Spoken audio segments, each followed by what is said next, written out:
National Speedway. We're here on a Friday to cover one of the first events of Speedweek. It's the NASCAR Modifieds. But hey, today they run on a road course. That's right. These cars, for the most part, run year-round on oval tracks, half-mile tracks. But today, they're going to run on a big, wide, sprawly road course. That means some right-hand turns. It could mean a tremendous amount of action. So sit back. We'll bring it all to you right now.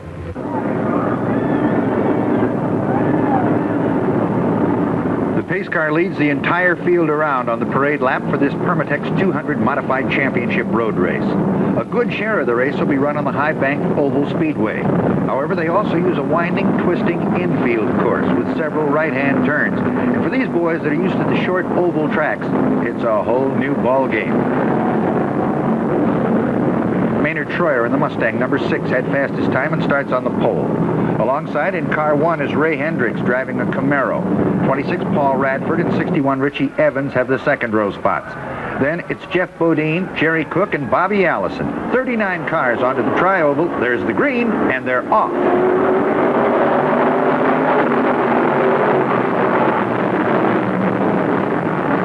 Already the battle is on as Troyer and Hendricks go into turn 1 side by side. Only 10 seconds into the first lap, in car 30, Jack Duffie spins it off the course.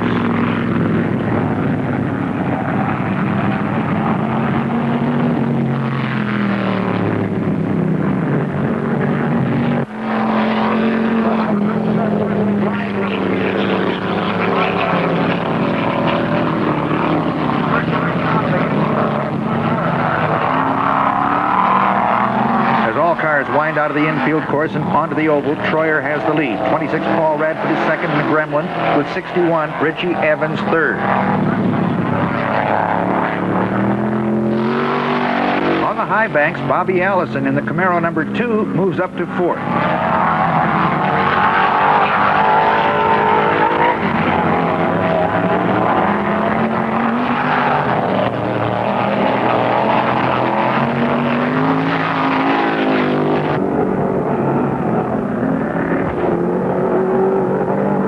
Tri-oval, and Maynard Troyer has that Mustang all wound out as he puts a little daylight between Radford and Evans.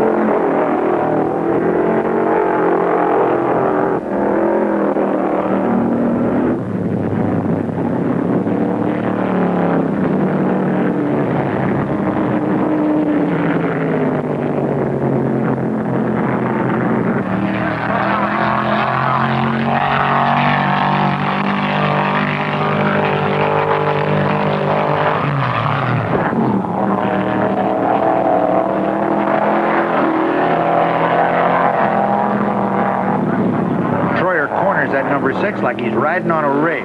Richie Evans is challenging Radford for the second place spot through every turn. On the front chute, Evans takes the low groove and passes Paul Radford to grab the number 2 spot.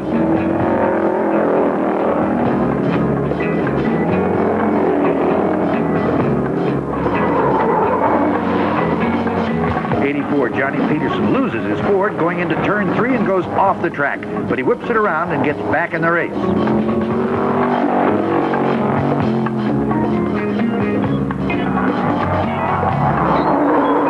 And another one takes a shortcut. Charlie Blanton spins his Camaro in the turn and heads right back on the track.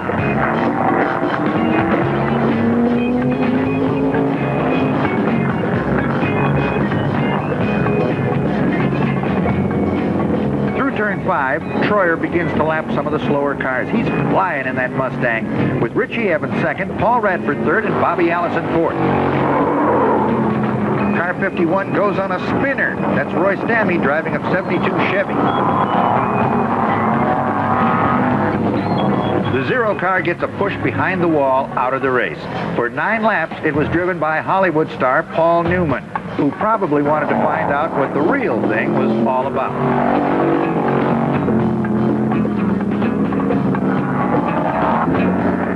Troyer begins to open up a lead now over second-place runner Richie Evans. Radford is third with Allison fourth and starting to move up.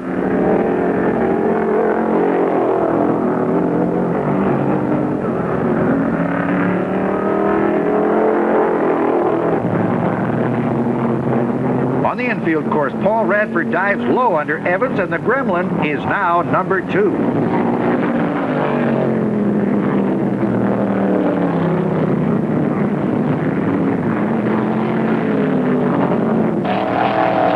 Begins to take its toll as cars drop out for a variety of reasons.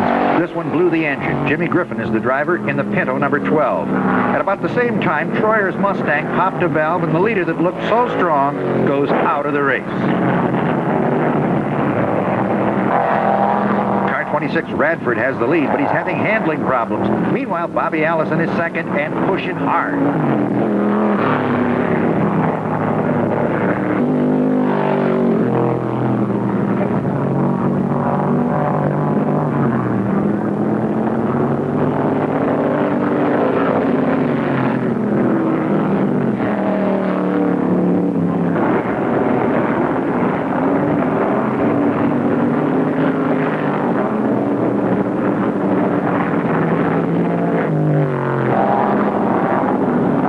Radford's lost it. He spins off the track, but he gets back in a hurry.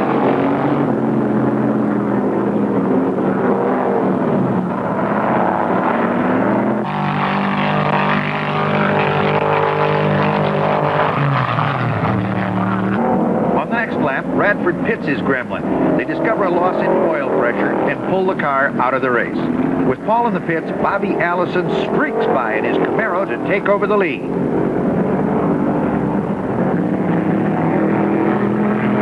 Hendricks is running second and closing the gap on Allison fast. Tiny Lund has now taken over third.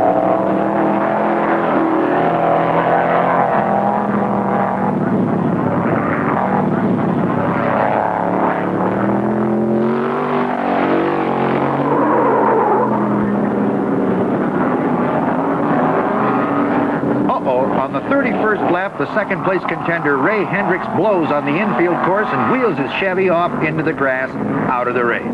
This gives the second spot to Tiny Lund in number 5.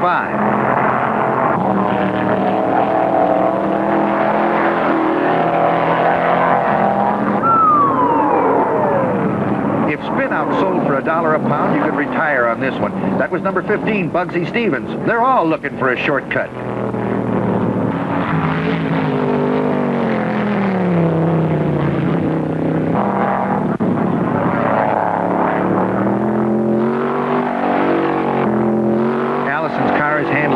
Through every turn.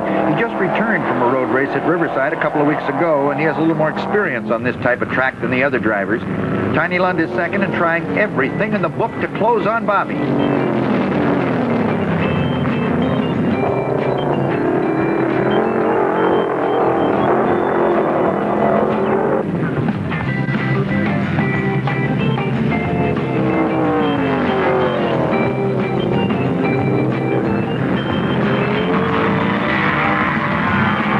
This one is just about history as Bobby Allison snakes his way through the infield course for the last time and heads onto the high banks.